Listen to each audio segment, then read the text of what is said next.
አንጋፋው የኢትዮጵያ ንግድ ባንክ 82 ዓመታት የዕድሜ ባለጸጋ ሆኗል ዛሬ። የዛሬው የባንክ እንግዳችን አቶ ዱባለ ግርማ ደግሞ የባንኩን ግማሽ ዕድሜ በባንኩ ውስጥ አገልግለዋል። በባንኩ ውስጥ ሥራ ጀምረው በባንኩ ውስጥ አጠናቀዋል። በበርካታ የአገሪቱ ክፍሎች ተዘዋውረው የሠሩ በልዩ ልዩ የሥራ ክፍሎችም አመራር ሆነው ያገለግሉ ናቸው። ባንኩንም አብረዋቸው የሠሩ ሠራተኞችንም የሚወዱ የሚግባቡ የሚላመዱ የሚያበቁ በሌሎች የሥራ ባልደረቦቻቸውም የሚወደዱ ናቸው። እንግዳችን አቶ ዱባለ ግርማ። የዛሬው የባንክ እንግዳችን አቶ ዱባለ ግርማ የተወለዱት እዚሁ አዲስ አበባ በተለምዶ አዲሱ ሚካኤል የተባለው አካባቢ ነው።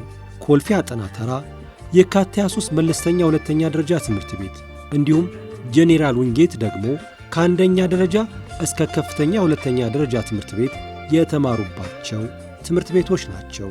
በንግድ ሥራ ኮሌጅ በ1977 ዓ.ም የኮሌጅ ትምህርታቸውን አጠናቀዋል።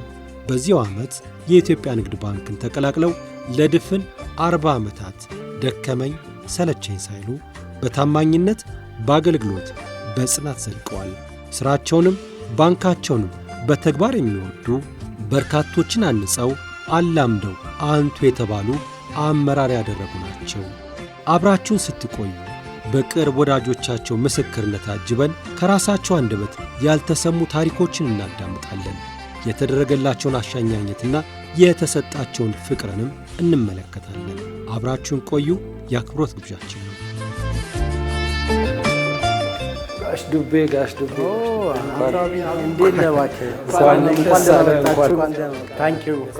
ስለመጣችሁ በጣም አመሰግናለሁ። ግባ እስቲ እባክህ። እንዴት ዋላችሁ?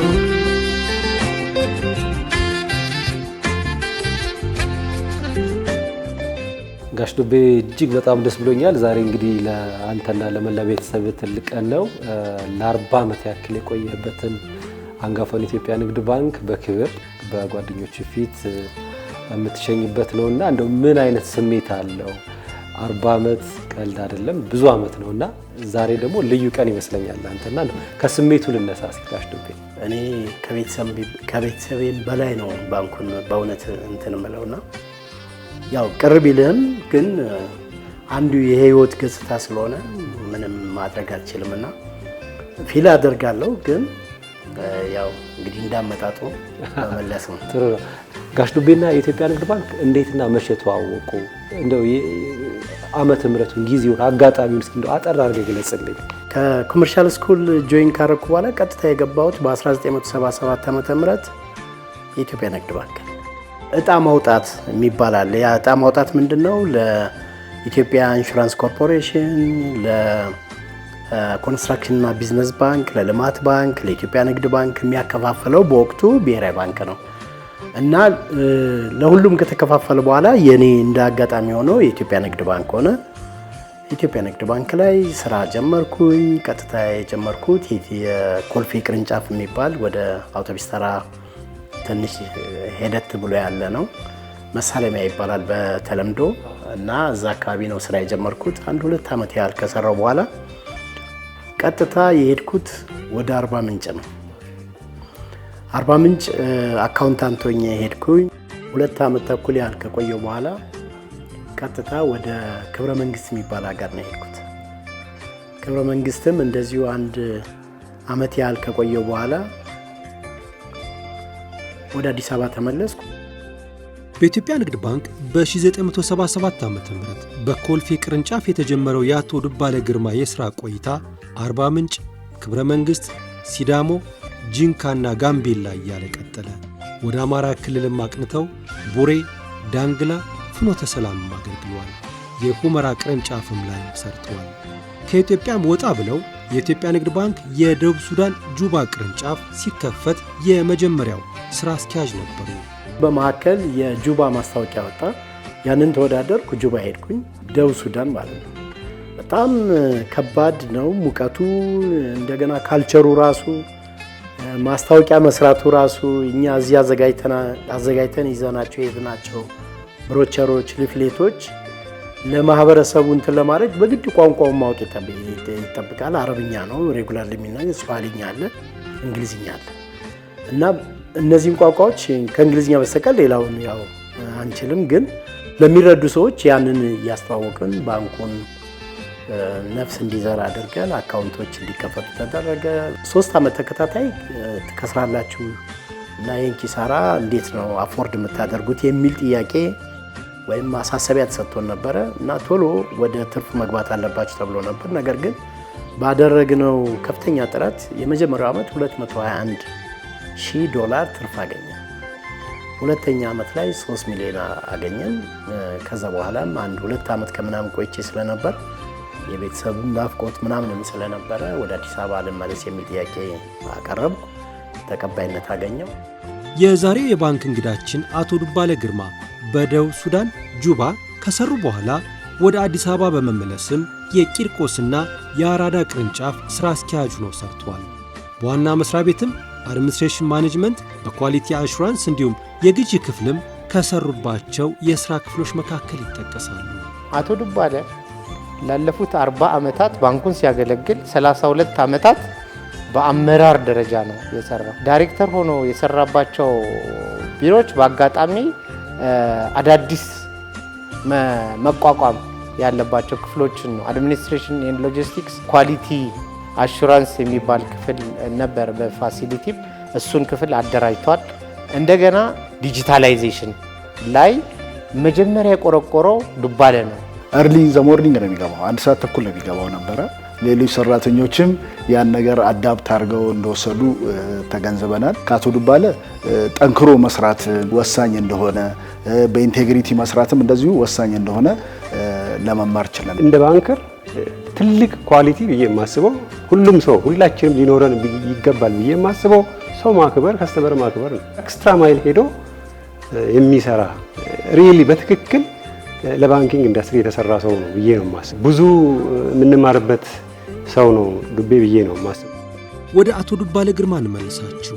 ለመሆኑ ለድፍን 40 ዓመታት ከሰሩባቸው የሥራ አካባቢዎች፣ የሥራ ክፍሎች የትኛውን በተለየ ሁኔታ ያስታውሱታል አላቸው። አቶ ዱባለ ይቀጥላሉ። ቤላ አካባቢ ያለው የሰዎች አጋጣሚ ሆኖ የጀጀቤ የሚባል ወንዝ አለ። የባሮ ትሪቢዩተሪ ነው። ወንዙ ዳር ነው የኔ ቤት የነበረውና ብዙ ነገር ለማየት ትታደላለህ እና ያ ማታገኘው ነገር ነው።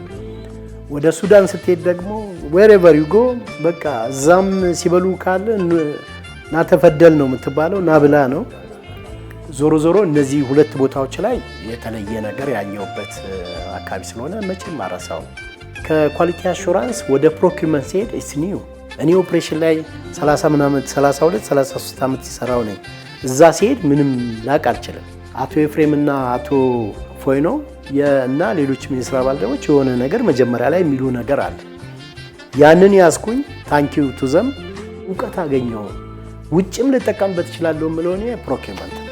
የኢትዮጵያ ንግድ ባንክ ከዘርፈ ብዙ አገልግሎቱ ፈርቀዳጅ ከሆነባቸው የተለያዩ የሥራ ስልቶች በተጨማሪ የሥራ ዲሲፕሊን፣ የደንበኞች መስተንግዶና አለባበስ የሚጠቀስባቸው መልካም ጎኖች ናቸው።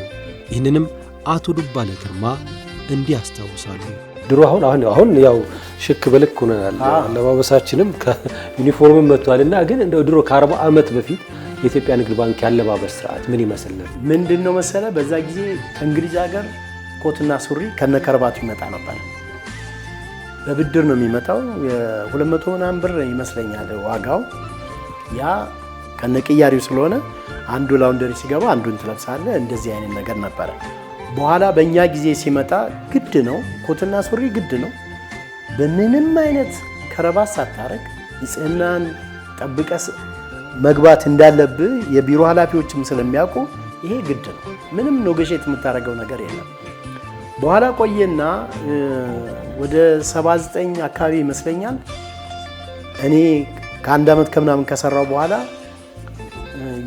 የደርግ መንግስት የሚጠቀመው ልብስ ነበረ። ሰማያዊ ከ500 ብር በላይ ነው።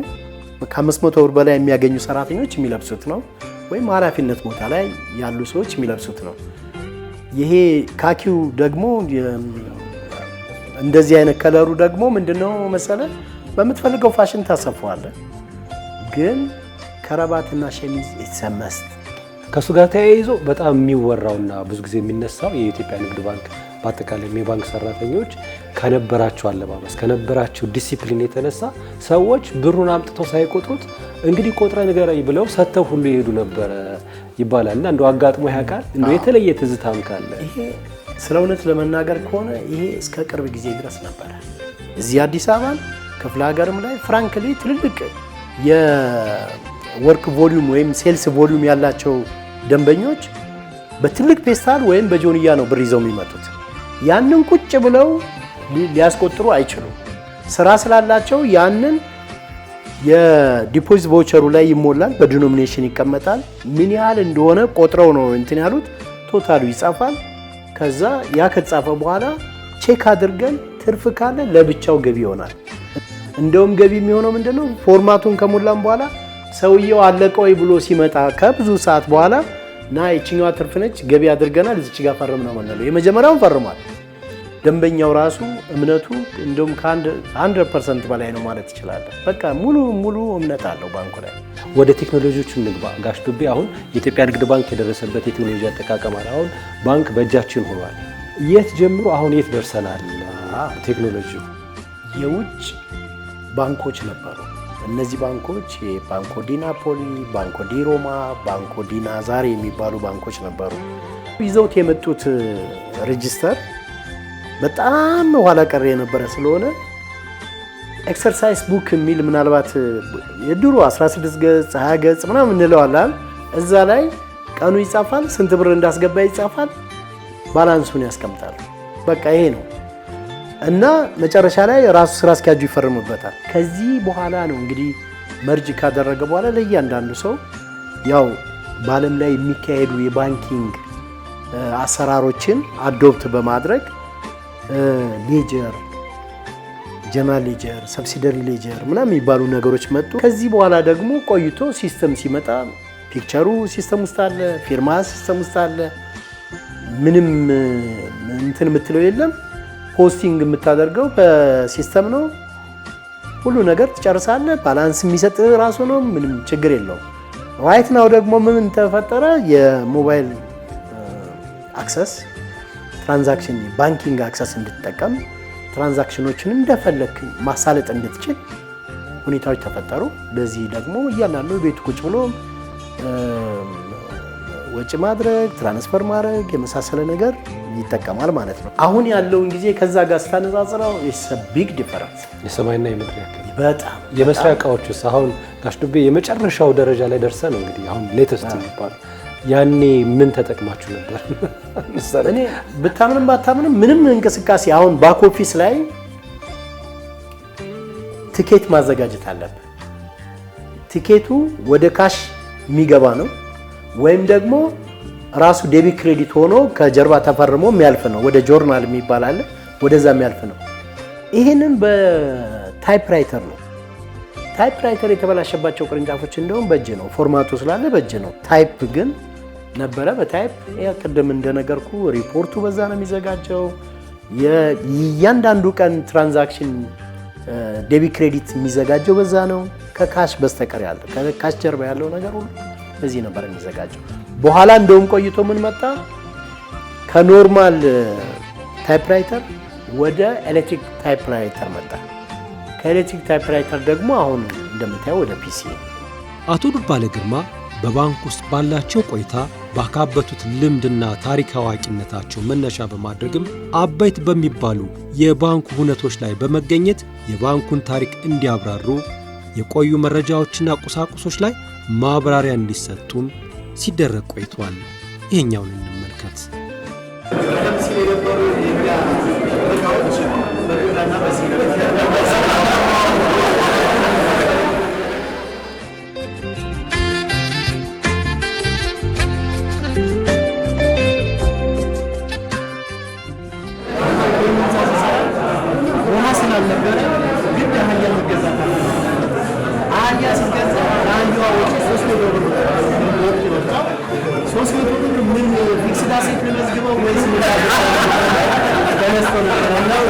መጨረሻቻ ያሞተች ስትሞት ዲስትሪክት ስራ አስኪያጅ የሪጅኑ ስራ አስኪያጅ ባሉበት ግቢ ውስጥ ነው።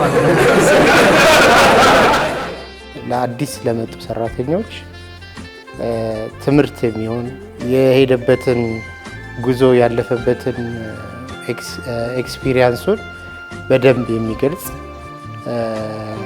እና ለተወዳጅ ከትልቅ እስከ ትንሽ ተወዳጅ የኢትዮጵያ ንግድ ባንክ ሰራተኛ ነበረ። ለኔ አርአያዬ ነው አቶ ዱባለ። የስታተስ ችግር የለበትም እና ማንኛውንም የባንኩ የሰራተኛ ክፍል እኩል በመቅረብ አይዲያዎችን ሼር ያደርጋል።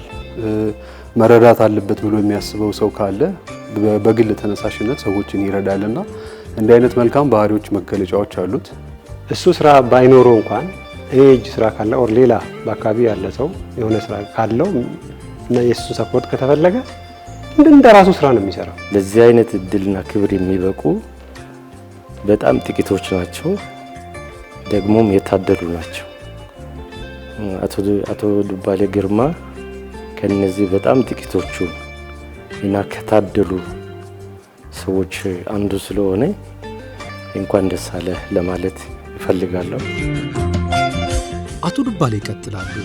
በየትኛውም የሥራ ዲሲፕሊን ጥሩ አመራር፣ አርአያነት ያለው አለቃ የሚባለው የሚያርቅ ሳይሆን የሚያቀርብ፣ ሰርቶ የሚያሰራ፣ የሚያውቀውን የሚያካፍል፣ ሰራተኛውንም የሚያከብር ነው በማለት የመጀመሪያው ሰው ለማላመድ በተለይ ሰራተኛ ለማላመድ መጀመሪያ አንተ የስራ ሰዓትን ማክበር አለብህ። የመጀመሪያው አንተ 2 ተኩል ገብተህ ሰራተኛ 3 ሰዓት ቢመጣ የመናገር መብቱም የለህም፣ አቅምም የለህም። ታጣለህ። አቅም በጣም ደካማ ነው የሚሆነው። ራስህ እየሰራ ታሳየዋለህ። ከዛ በኋላ ለሱ ትለቅለታለህ። ከዛ በኋላ የሰራውን ኢቫሉዌት ታደርጋለህ። ከዛ በኋላ የሰራው ስራ ፐርፌክት ነው ኤክሰፕት እዚህ ስትለው ያ ሰራተኛ እንደውም ካንተ በልጦ ሊመጣ ይችላል። በእንደዚህ አይነት መልክ ነው ማሰራት የምትችለው። ሰዎችን በቀረብኩ ቁጥር ነው ብዙ ነገር ማግኘት የምትችለው። ሰዎችን በርቀት ከሆነ ቅድም እንዳልኩ በጣም ትጎዳለህ። ጋሽ ዱቤ መጨረሻ እንግዲህ በ40 ዓመት የስራ ቆይታ ባለትዳር የልጆች አባት ሆናል። እስኪ ልጆችን፣ ትዳርህን እና ሁኔታውን ንገረን። አሁን ምን ደረጃ ላይ ነው? ኦኬ እንግዲህ ባለቤቴ ቅድስት አማረ ትባላለች። 3 ልጆች አፍርቻለሁ። የመጀመሪያ ልጄ ሄርሜላ ዱባለ ትባላለች። ይችኛዋ ቢታኒያ ዱባለ ነው የምትባለው። ሶስተኛዋ 11 ክፍል ተማሪ ነች። አሁን ወደ 12 ማለት ነው። ለስራ ነው ቅድሚያ የሚሰጠው እባላለሁ። ያ ኮንሲደር ስላደረገችልኝ በጣም አድርጌ ነው የማመሰግነው። ከዛ ውጭ ግን ባንኩ መቼም ቢሆን የራሴ ነው። መቼም ምን ሰርቻለሁ እንዲህ ጡረታ ወጥቻለሁ አይደለም። እያንዳንዱ የባንኩ ኮንሰርን ስማይል ንግድ ባንክ ውስጥ ረጅም ዓመት የሰሩ ሰዎች እኔ ብዙዎቹ ማለት ይችላል ማለት ሙሉ ለሙሉ ማለት ባይቻልም አብዛኞቹ የዚህ አይነት ስሜት ነው ያላቸው። እኔ ብዙ እንግዶችን አናግሬ ያውቃለሁና እንደ ራሳቸው እንደ ቤታቸው ነው የሚያዩትና ይሄ ትልቅ እድለኝነት ነው ብዬ አስባለሁ። እኔ ላለፉት ረጅም ዓመታት ባንክ ውስጥ ስቆይ ሰራተኛው የኔ ነው፣ ድርጅቱ የኔ ነው። እኔም ባንኩን ለማገልገል ነው የመጣሁት። አለቆቼም ያስተማሩኝ ነገር የቀድሞ አለቆቼ በተለይ እስከ ግሬድ 3 እስከምደርስ ድረስ የነበሩ አለቆቼ ያስተማሩኝ ይሄንን ነው። ይሄንን ደግሞ ለአዲሱ ትውልድ እንዴት አድርጌ ተንፍሼ ነው የቢሄቪየር ለውጥ ላመጣ የምችለው፣ ይሄ ባንክ የኔ ነው የሚል ሴንስ ሊያደርግ የሚችለው እንዴት ቢሆን ነው?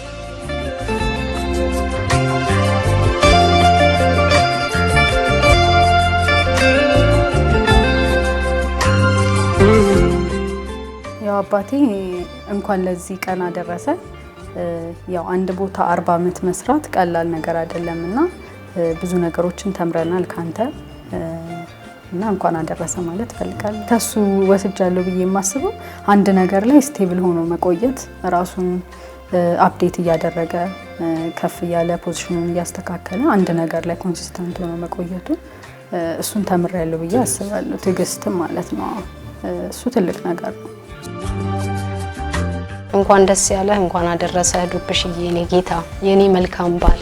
ዛሬ አቶ ዱባለ ግርማ ላለፉት 40 ዓመታት የሰሩበትን መስሪያ ቤት በክብር ይሰናበታሉ። ለዚህም ጓደኞቻቸውና የሥራ ባልደረቦቻቸው የክብር ሽኝት አዘጋጅተውላቸዋል። አቶ ዱባለ ግርማም ወደዚሁ ስፍራ ለማቅናት እየተሰናዱ ነው። በኢትዮጵያ ንግድ ባንክ ላለፉት 40 ዓመታት ደከመኝ ሰለቸኝ ሳይሉ ያገለገሉት አቶ ዱባለ ግርማ ዛሬ የኛ ሙሽራ ናቸው። በኢትዮጵያ ንግድ ባንክ የዋናው መስሪያ ቤት ከእርሳቸው ጋር የሰሩ ባልደረቦቻቸው በክብር ይሸኟቸዋል። እንግዲህ እኛም ዛሬ ይህንን ፕሮግራም መሰረት በማድረግ ከእሳቸው ጋር ቆይታ አድርገን ነበር። እሳቸውም እንግዲህ ለብሰው ጨርሰው ተያይዘን ልንሄድ ነው። ጋሽ ዱቤ ጨርሰዋል? ጨርሻለሁ። መምጣት እችላለሁ? አብይ ውጣ። እሺ፣ ዋው በጣም አምሮባል። ታንኪዩ። ይህን ልብስ እንግዲህ ልክ ብለህ ቆይታ ዛሬ በክብር ዘን ልብሱ ስትለብስ ምናምን ኮምፎርት ይሰማል። የመጨረሻ ቡስት ነው ማረገው። ሱፍነቱ ብቻ ሳይሆን ሪፕሬዘንት የሚያደርገው ሲቢኢን ስለሆነ ብቻ።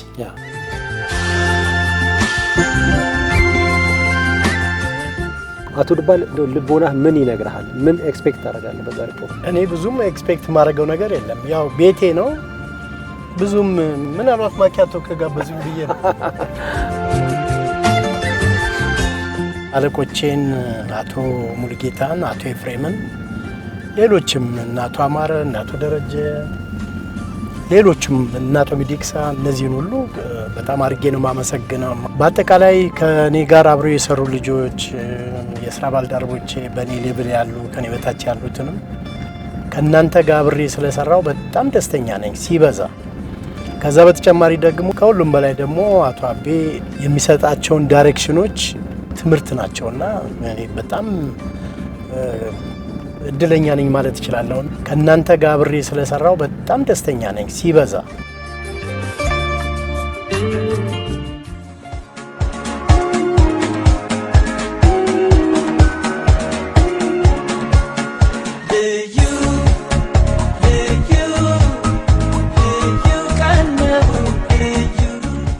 በኢትዮጵያ ንግድ ባንክ የዋናው መስሪያ ቤት የመሰብሰቢያ አዳራሽ በተካሄደው በዚህ የሽኝት መርሃ ግብር የባንኩ የዋናው መስሪያ ቤት የባንኩ የሰው ኃይል ምክትል ፕሬዝዳንት አቶ ኤፍሬም መኩሪያ እንዲሁም የባንኩ የውስጥ ኦዲት ምክትል ፕሬዝዳንት አቶ ሙሉጌታ ሳርቆን ጨምሮ የአቶ ዱባለ የቅርብ ጓደኞችና የሥራ ባልደረቦቻቸው ተገኝተው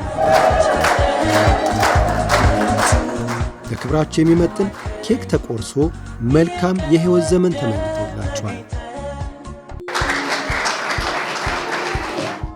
በራሳቸው ፍላጎት በቅርብ ጓደኞቻቸው ተነሳሽነትም ስጦታም ተበርክቶላቸዋል።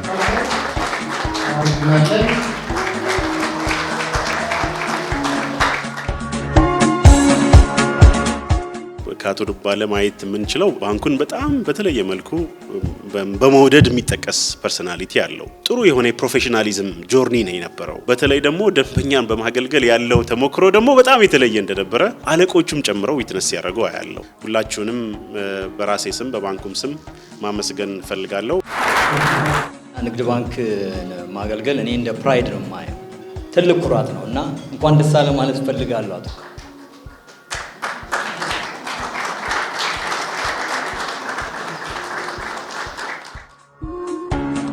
ምን ያህል ተወዳጅ ምን ያህል ተፈቃሪ በቤቱ ብቻ ይመስለኝ ነበረ፣ ግን በስራ ባልደረቦችም ጭምር ስለሆነ በጣም ደስ ብሎኛል። አመሰግናለሁ። አቶ ዱባለም ለተደረገላቸው ሁሉ ምስጋና አቅርበዋል። ከአቅሜ በላይ የሆነ ነገር ነው ያደረጋችሁልኝና እኔ ባልከፍላችሁም እግዚአብሔር ይክፈላችሁ።